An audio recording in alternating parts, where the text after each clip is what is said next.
मैंने योगी महाराज जी से भी कहा कि हे योगी बाबा, अपनी को पहचान लो, मैं किसी को मारने का मुझे अधिकार नहीं, किसी को खत्म करने का अधिकार नहीं। हमें इसलिए लखनऊ की कुर्सी पे बैठा दिया गया कि आप संत हो, महात्मा हो, आप इस देश की बागडोर आपके हाथ में दी गई है, तो इस देश में अमन चैन की शांति आनी चाहिए। शांति की बजाय बर्बादी हो रही, उनकी गलती नहीं है, उनकी भी गलती नहीं है, वो मजबूर है। अब उनको कोई रास्ता नहीं मिल रहा तो सीधे उनका काम है खत्म करो।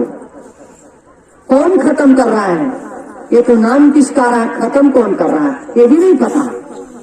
ये बड़ा पचड़े में सब दुनिया मारी जा रही, बड़ा ये आतंकवाद, ये भ्रष्टाचार, ये कत्लेआम कौन करा रहा है ये पता सबको है, लेकिन मारा छोटा जा रहा है, परेशान छोटा किया जा रहा है कि इसको हटाओ, हम सीधे दिल्ली से संचालन करेंगे।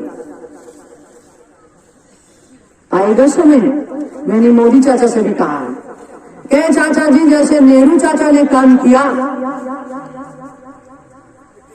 आप भी उसी तरीके से काम थोड़ा सा कहीं गलत कर रहे हो।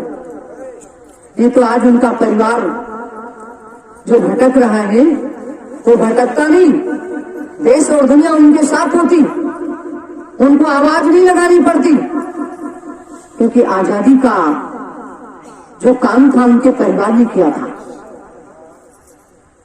कहीं ना कहीं गलतियां हो गई ऐसे महापुरुष के साथ, तो आज उनको भटकना पड़ा, कोई लाइक नहीं कर रहा। इनके साथ भी वही समय आएगा, इनको भी जनता और देश के किसान, देश के मजदूर, देश के नौजवान, नारी शक्ति इनसे भी उठ गई, क्योंकि इन्होंने जब भी अपनी आवाज लगाई राम के नाम से लगाई। राम मर्यादा पुरुषोत्तम थे, लेकिन राम के नाम से इन्होंने काम नहीं किया, इन्होंने राम के नाम को बदनाम कर दिया। इनको ये सोचना चाहिए कि वो नारी शक्ति सीता थी, वही हर नारी में सीता है, हर नारी दुर्गा है। उसको कैसे कैसे नाम से बदनाम किया। ये देश अरे गहरे का नहीं, ये देश राम का है, ये देश सीता का है। अगर जैसे जैसे उनके नाम को तुमने काम नहीं किया, बदनाम किया, तो तुमको भी हिसाब दे करके भरत जैसे भाई के नाम से, लक्ष्मण जैसे भाई के नाम से तुमने अयोध्या का नाम लेकर के पूरे देश को लूट लिया, पूरे देश को खोखला कर दिया, और देश का पैसा, देश का धन बड़े बड़े ठेकेदारों के हाथ बेच दिया, देश को खोखला कर दिया। ये देश सीता का है, ये देश राम का है, ये देश भरत का है, ये देश दुर्गा काली का है। ये देश में लुटेरों का काम नहीं, उनके नाम से इस देश को लूट लिया। भरत जैसे भाई की मर्यादा को नहीं छोड़ा, इस देश को, भोली भाली जनता को तुमने बर्बाद कर दिया। बड़े बड़े इनके साथ धोखे किए, मकान देंगे, घर देंगे, आपको बहुत सारी व्यवस्था देने के लिए कहा, लेकिन एक भी व्यवस्था नहीं दी। किसान मजदूर को व्यवस्था कौन सी दी? शराब की बोतलें पकड़ा दी, नशे में ध्वस्त कर दिया, नौजवान को बर्बाद कर दिया। इनके जिंदे मुर्दे बात के नारे लगाते हो और 5 साल बाद ये तुम्ही को लूटते।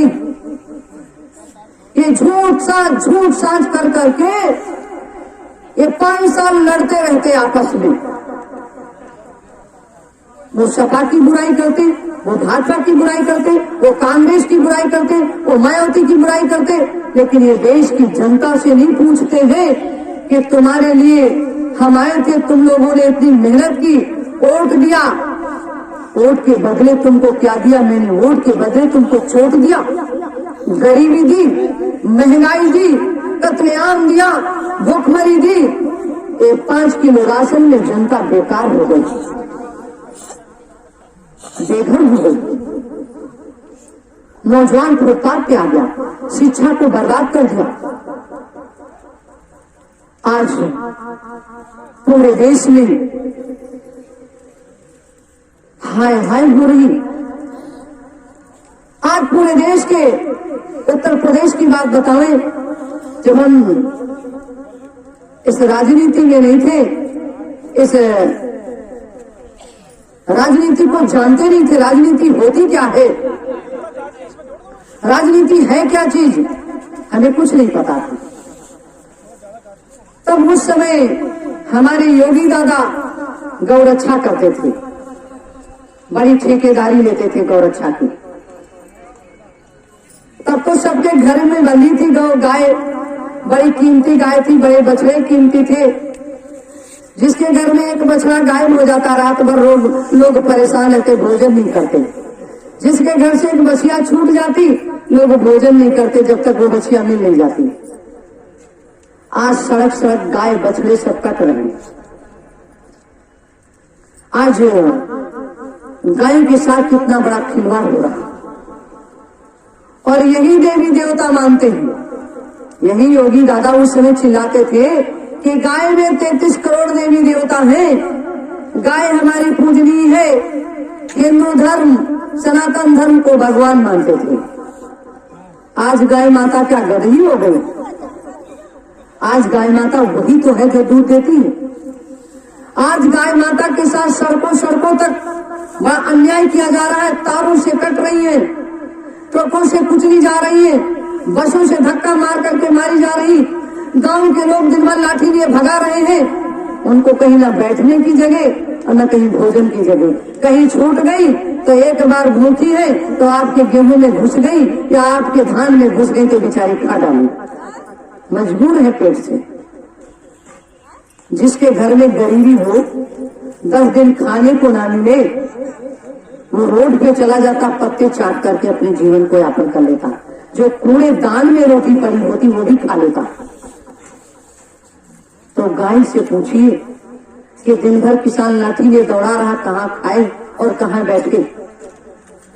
तो हम ये महान संत महाराज जी जो उत्तर प्रदेश के योगी दादा हैं, उनसे हाथ जोड़ करके अपील है कि अपने को पहचानो, मैंने क्या वादा किया था गाय के लिए।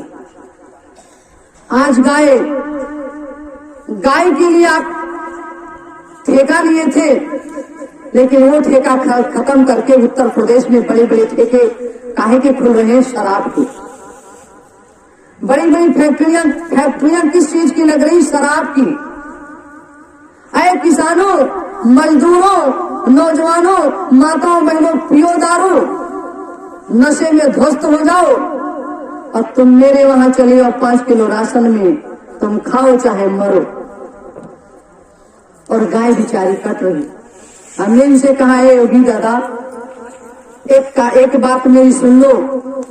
लोग कहते नहीं योगी दादा की गाय, हमने कहा ना, न योगी दादा की गाय है न मोदी चाचा की गाय।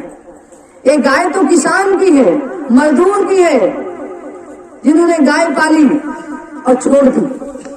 लेकिन तुम जब शराब की भट्टी खोल सकते हो, शराब की फैक्ट्री लगा सकते हो, तो गांव गांव में छोटे छोटे गौशाले खोल दो और गौशालों में जो गांव के बेरोजगार लोग हैं उनको नौकरी दे दो और गोबर ले जाओ, गोबर की खाद बनाओ और जो गौमूत्र है उसकी दवा कीटनाशक बनाओ, जो किसान खरीदे और किसान खरीद कर ले और आपका भी काम हो जाए और किसान खुशहाल हो जाए, उसको दवा मिल जाए, गोबर की कीमत मिल जाए, मजदूरी मिल जाए, तो आपको महान योगी दादा माना जाएगा।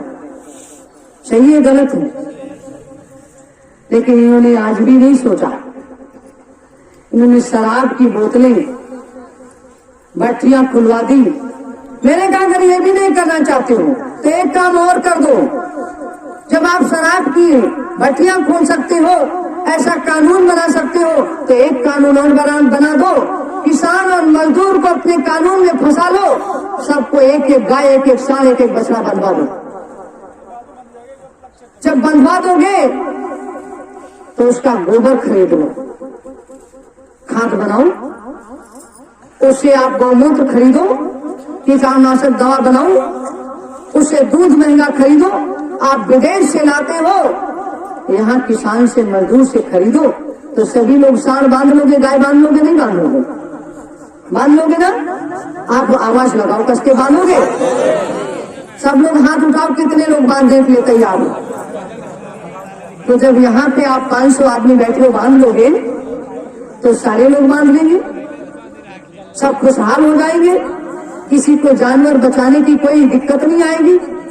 खुशी से चरी बोओगे, खुशी से खेत में घास बोओगे और जानवर को खिलाओगे, क्योंकि आपको पूरा रोजगार घर में मिल जाएगा। तो मोदी दादा, एक किसान चाहता है, मजदूर चाहता है, अगर नहीं कर पा सकते हो, इस काम को नहीं कर सकते हो, तो आपको संत महात्मा किस बेस पे माना जाए? इसलिए अब सारे देश की जनता जाग चुकी है और जान चुकी है। ये देश बना करके देश को लूट रहे हो, ये देश के साथ खिलवाड़ कर रहे हो, ये जनता के साथ खिलवाड़ कर रहे हो, देश और किसान को बर्बाद कर रहे हो। इसलिए देश की जनता जाग चुकी है। तो मैंने भी संकल्प लिया है, देश के किसानों, देश के मजदूरों, देश के नौजवानों, देश की नारी शक्ति जागो और कदम से कदम मिलाओ, इनको दिल्ली लखनऊ से हटा दिया जाए, क्योंकि अब इनका यहाँ काम नहीं है, इनका कोई काम नहीं। अब वो काम होगा जो सुभाष का सपना अधूरा था। सुभाष का सपना क्या था? कि भारत में पूर्ण आजादी आनी चाहिए। आजादी आएगी, किसी के बाप की बकौती नहीं है। हरिश्चंद्र जब 7 गुना पाप था तो मरघट पर उनको रक्षा करनी पड़ी, बंगी के घर में पानी भरना पड़ा, अपने बीवी बच्चों के कफन को बेचना पड़ा, तब जाकर के हरिश्चंद्र हुए। अब आज ये तमाम बने हरिश्चंद्र झूठा हरिश्चंद्र ये दिल्ली और लखनऊ पर बैठे। आज का इस कलयुग का क्या है अर्थ? कि झूठे का बोलबाला और सच्चे का मुंह काला। सतयुग त्रेता द्वापर में क्या था? कि सच्चे का बोलबाला और झूठे का मुंह काला। आज उल्टा हो गया। कितना भी सत्य बताओ लोगों को, ये युग ऐसा हो गया, सत्य को मानने के लिए तैयार नहीं है। तैयार नहीं तैयार, लेकिन कहते हैं कि जब तैयार नहीं है तो आप लोगों की बात कैसी मानी जाएगी? हर युग का समय हुआ है। सतयुग में सत्य के तरीके से लोगों ने मान्य कर लिया। त्रेता में जब अत्याचार पापाचार बढ़ा तब भी लोग नहीं मानते थे। लोगों ने जब काम करना शुरू किया, राम ने बड़ी आवाज लगाई कि कोई मेरा साथ दे दो, कोई नहीं साथ दिया। तब बंदर भालुओं ने उनका साथ दिया, और जब काम कर दिया तो अयोध्या नगरी के लोग दीपक बड़े बड़े जलाए राम की प्रतीक्षा में खड़े। उनसे पूछो तुमने लाठी चलाई, रावण को मारने गए थे? नहीं गए, सब बानर सेना गई जंगलों से। तो राम का काम बानर सेना ने किया, लेकिन फायदा किसका हुआ? देश की जनता का, देश के किसानों का, देश के नौजवानों का, देश की माताओं बहनों का। सब दीपक लिए खड़े। आज उन्हीं के नाम से दीपावली मनाई जाती, उन्हीं के नाम से होली मिलन होता है। होता नहीं होता? राम ने किया था। राम के साथ हनुमान, अंगद, रीछ, बानर, कोल, भील, जटायु जैसे पक्षी, सबने काम किया। मनुष्य ने काम किया नहीं किया। समय आएगा सबका। फिर उसी तरीके से जब द्वापर लगा तो द्वापर में भी यही हुआ। 28 साल कृष्ण ने जंगलों की खाक छाड़ी। लोगों ने उनकी भी बात नहीं मानी, लेकिन उनका कहना था कि इन गरीबों को हम भोजन कराएंगे। ग्वाल बालों की उन्होंने तमाम मदद की, तमाम गौओं की रक्षा की, तमाम राक्षस पैदा हो गया, कासुर, बकासुर, गदासुर, तमाम। लेकिन आज इस युग में राक्षसों की कोई वैरायटी नहीं रखी। हर घर में राक्षस, हर मनुष्य राक्षस हो गया। वो भेड़ भी खा रहा, सुअर भी खा रहा, बकरा भी खा रहा, बकरी भी खा रहा, मुर्गा भी खा रहा, अंडा भी खा रहा। उसको पता ही नहीं राक्षस किस वैरायटी का, उसको सब पूरा राक्षस ही हो गया। इसलिए बदलाव अब होगा जरूर। जब भी इस देश में ज्यादा अत्याचार पापाचार बढ़ा तो अवतारी शक्ति आ गई बचाने के लिए, अपने काम के लिए।